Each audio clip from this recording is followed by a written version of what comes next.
Ciao, and welcome to the Immersion Travel Podcast, where we don't just visit Italy, we experience it. I'm Caterina Ferrara, travel author, blogger, and your host. In today's episode, we're traveling to Aosta and the Val d'Aosta, Italy's smallest region, not just by size, but by population as well. Home to roughly 125,000 people, the Val d'Aosta is the least populated region in the country, and its capital, Aosta, has just about 30,000 residents. That intimacy shapes everything here. This is a place that feels personal, grounded, and deeply rooted in landscape. Despite its small numbers, this is one of Italy's most quietly powerful regions. Roman streets still guide daily life. Medieval towers rise against snow-capped peaks. And culturally, Italy begins to feel Alpine, bilingual, and distinctly European. This is a borderland shaped by empires, mountains, and movement. The Val d'Aosta is home to some of the highest and most famous peaks in the Alps: Mont Blanc, Monte Rosa, Gran Paradiso, and the Matterhorn, whose unmistakable pyramid shape is visible from much of the valley. The Val d'Aosta is not a place people stumble into by accident. Historically, you came here because you needed to cross through the Alps: traders, armies, pilgrims, and emperors. If you wanted to move between Italy, France, and Switzerland, this valley was almost unavoidable. What surprises most visitors is how intact the city feels. Aosta is not layered in the way Rome or Florence are. Its Roman streets are still visible. You can still walk the Roman grid. You can see the logic of the city and how it was designed more than 2,000 years ago. Many people assume Val d'Aosta is only a winter destination, known primarily for skiing. And winter is very important here. Very important. Resorts like Cortemaiur, Cervinia, and Pila make this one of Italy's premier alpine ski regions, with long seasons, high altitude slopes, and an international clientele drawn by snow reliability and dramatic scenery. But winter is only part of the story. Summer tourism in Val d'Aosta is just as significant, especially for Italians and Northern Europeans. When cities like Milan and Turin are sweltering, the valley becomes a refuge. Hiking, trekking, cycling, mountain biking, climbing, and nature take over, particularly in and around the Gran Paradiso National Park. The mountains do not hibernate when the snow melts. They simply change character. Aosta works every season because it's not just a resort. In the summer, you can walk Roman ruins in the morning, reach alpine trails for the afternoon, and linger in a cafe in the evening. In winter, the city's lively ski areas remain just a short drive or cable car away. Spring and fall are quieter, slower. So Val d'Aosta is not a one-season destination. Winter brings skiers, summer brings hikers, cyclists, and escapees from the heat. Aosta's written history begins with ancient Rome. In 25 BC, Emperor Augustus founded the city as Augusta Praetoria Solursum after defeating the Salici, the local tribe that had controlled the mountain passes and charged tolls to anyone crossing them. Rome did not tolerate interference with trade routes.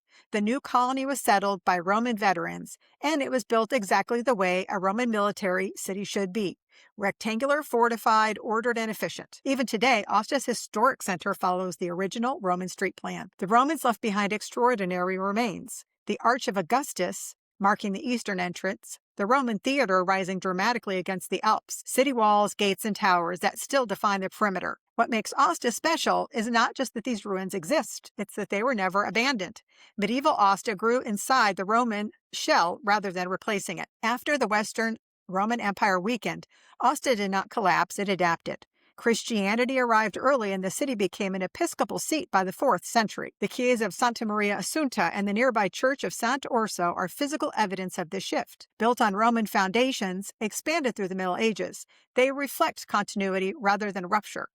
Aosta did not reinvent itself, it simply evolved. During the Middle Ages, Aosta became a fortified town controlled by local nobles and bishops who understood one thing very clearly: whoever controlled the mountain passes controlled the wealth and power. Tall stone towers began to rise across the city. Some were defensive, others symbolic.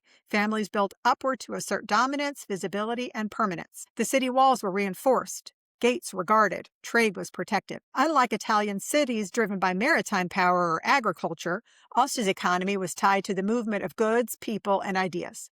This is a mountain city that lived by connection, not isolation.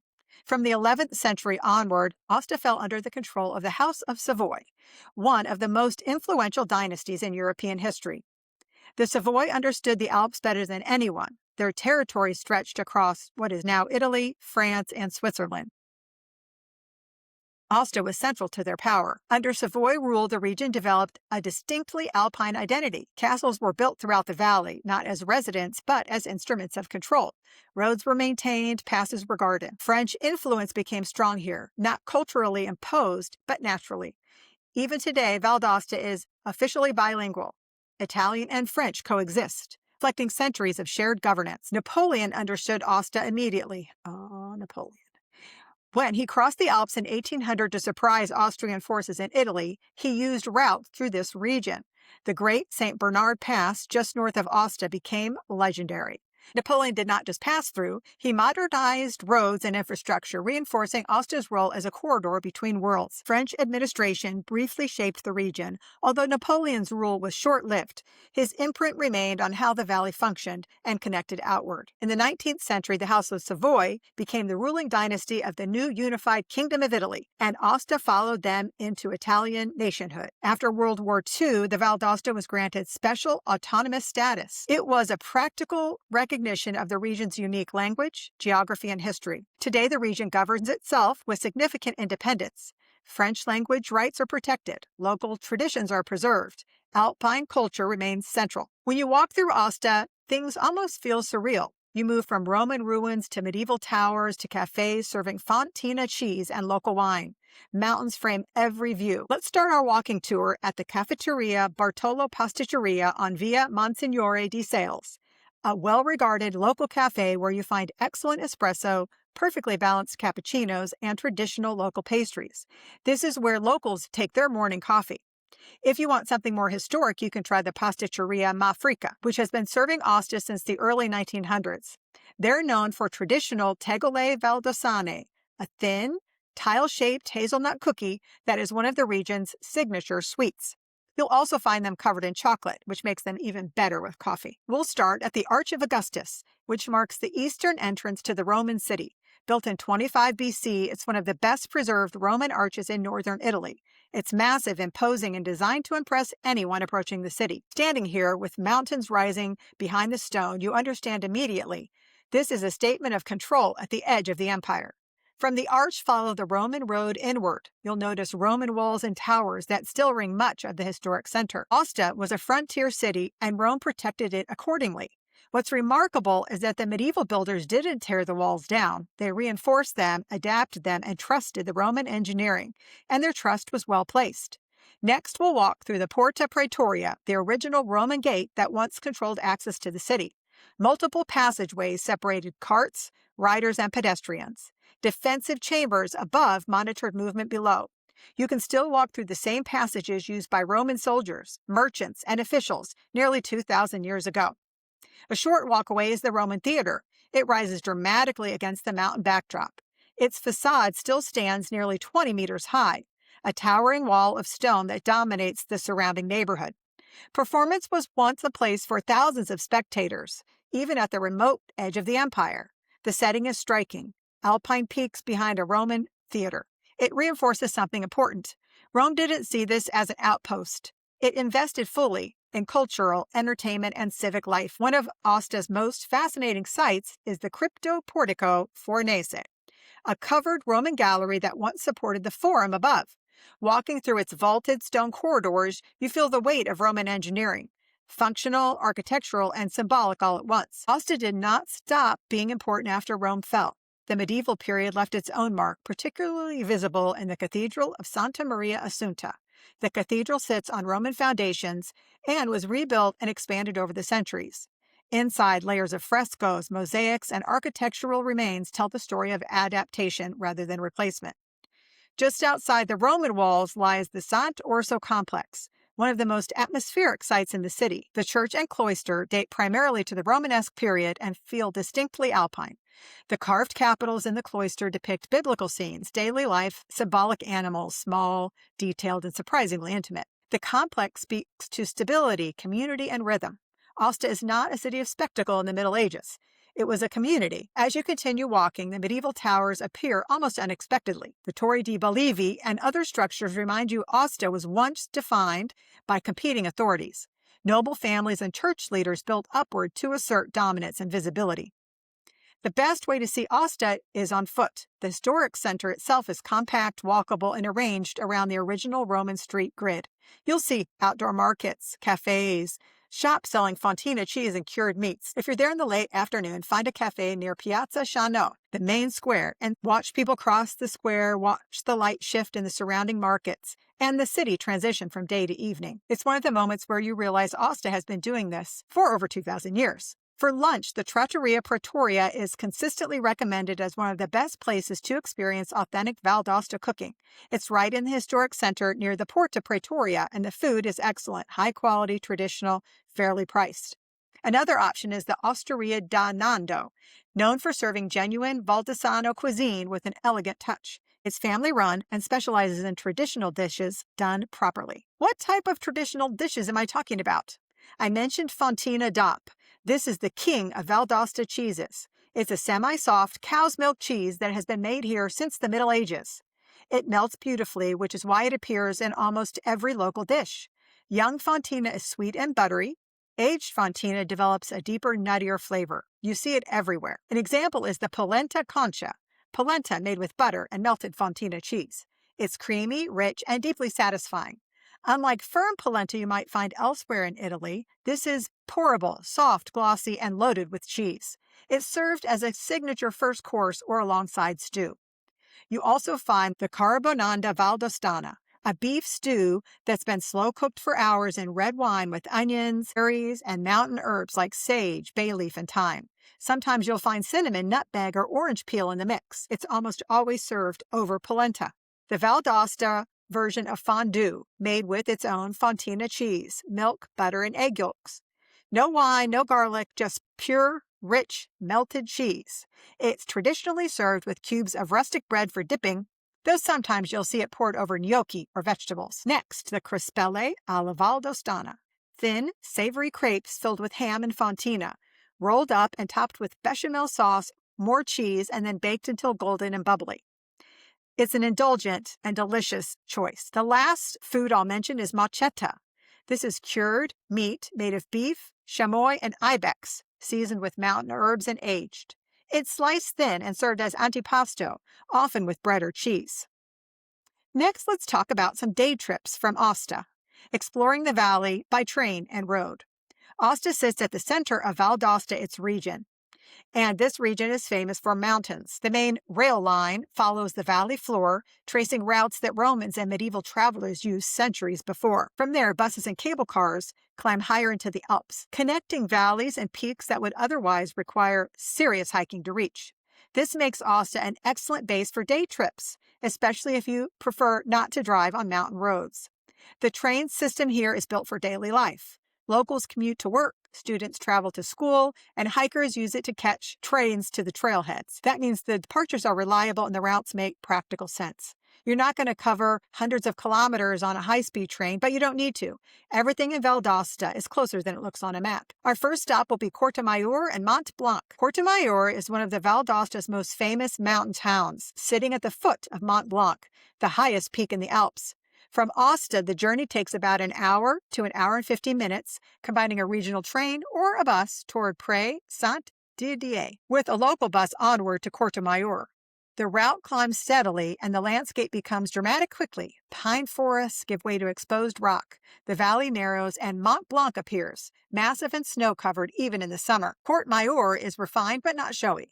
This is an alpine town built for movement. Hiking, skiing, and mountaineering, as well as walking, are part of daily life here. The town has cafes, outdoor gear shops, and a quiet confidence that comes from being a functional mountain base rather than a resort. The main draw here is access to the high Alps. Alpine walking paths radiate from the town, many offering close views of Mont Blanc and the surrounding peaks. If you want altitude without effort, the Skyway Monte Bianco cable car takes you up to Punta Helbronner at over 3,400 meters, where the views stretch across France, Italy, and Switzerland. On a clear day, the panorama is overwhelming. You see glaciers, peaks, and valleys dropping in every direction. This day trip shows you the vertical side of the Val d'Aosta. The city of Aosta itself is about 580 meters. Port Meyer is 1,200 meters, and the cable car takes you up to 3,466 meters. You're traveling through climate zones, ecosystems, and landscapes that shift dramatically with every 100 meters of elevation. Our next town is Bard and Fort of Bard. If you take only one day trip from Aosta, make it Bard.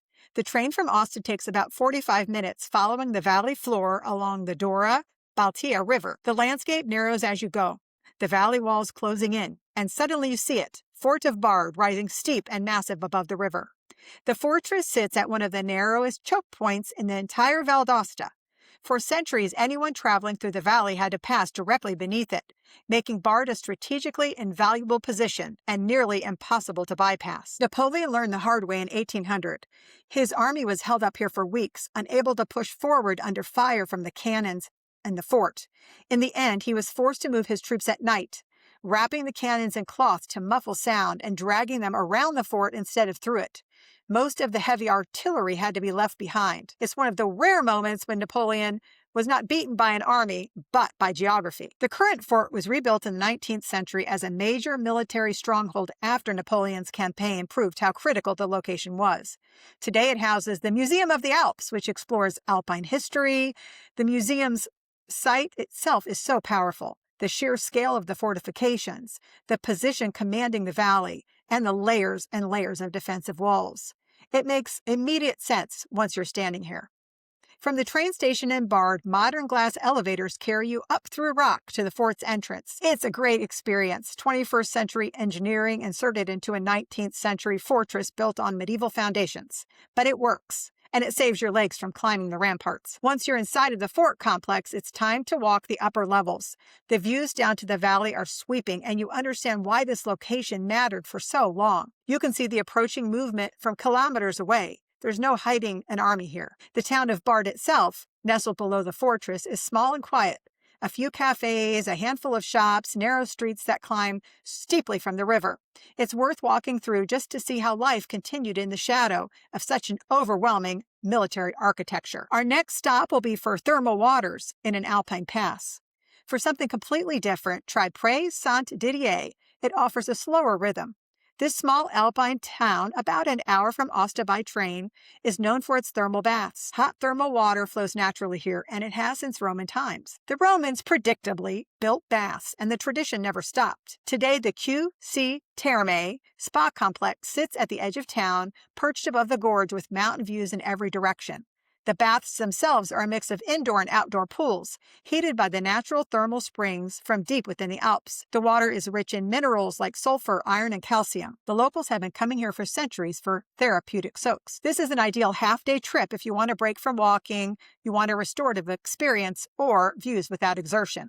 You can sit in the outdoor pool in the winter with steam rising around you, snow on the peaks above, and feel the tension leave your body in a way that no amount of sightseeing can duplicate. The train itself is scenic, following the valley deeper into the Alps as the landscape becomes progressively more vertical. Pine forests give way to rock faces, the river narrows, and the air feels thinner. Pré Saint-Didier is a useful stop if you're planning to continue on to Port Meyer, since it's on the same train line. You can combine the two, with thermal baths in the morning, a mountain town in the afternoon, though honestly, once you've been in the warm water, you might not. Next, we'll talk about the Matterhorn. For one of the most spectacular views in the Alps, head to Brule Cervinia, a high-altitude resort sitting directly beneath Matterhorn's Italian face. Travel time is about an hour and a half, and it's a bus from Aosta. The village sits at 2,050 meters, surrounded by glaciers and peaks over 4,000 meters. Matterhorn dominates everything, closer, more dramatic, and more overwhelming than any photograph can capture. In the winter, the town is a major ski resort with connections to Switzerland. In the summer, it's a base for serious mountaineering, high-altitude hiking, and glacier walking. Cable cars operate year-round, taking visitors up to platforms at 3,400 meters, where you can stand on glaciers with Matterhorn looming above. Let's talk about activities in and around the town of Aosta.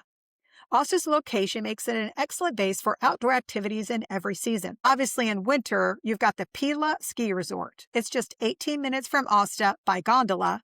Pila is the region's most accessible ski resort and one of its best-kept secrets.